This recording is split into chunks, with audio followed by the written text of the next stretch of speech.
See, in adults, one is in very elderly people, the flu vaccine is definitely recommended.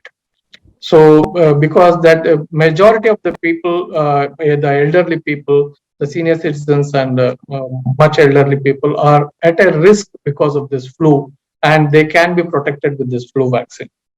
Second thing, the COVID vaccine, as we know now, is given generally for all the adults. Probably in future, it's going to become a norm that every year you are going to take one dose of COVID vaccine.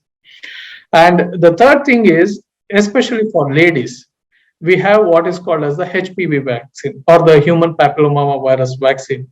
This is the one which is known to cause cancer in women, the cervical cancer. So this is recommended in children also and in the adults also. And generally in children, it is recommended after 12 to 13 years of age. And then it is goes up to 45 years of age. And this definitely is indicated to prevent cancer in women.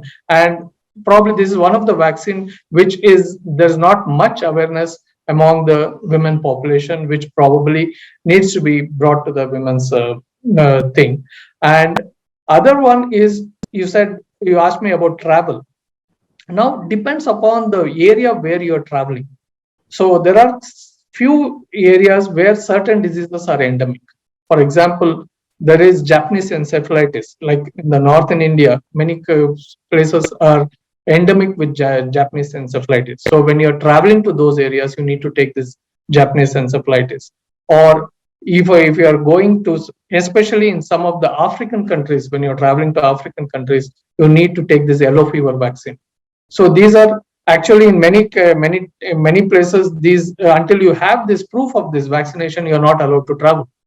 So before they travel, probably they need to check what are the vaccines they need to take, because majority of the countries, some of the countries will have their own specific uh, specifications regarding the vaccines the person should have taken before they enter the country.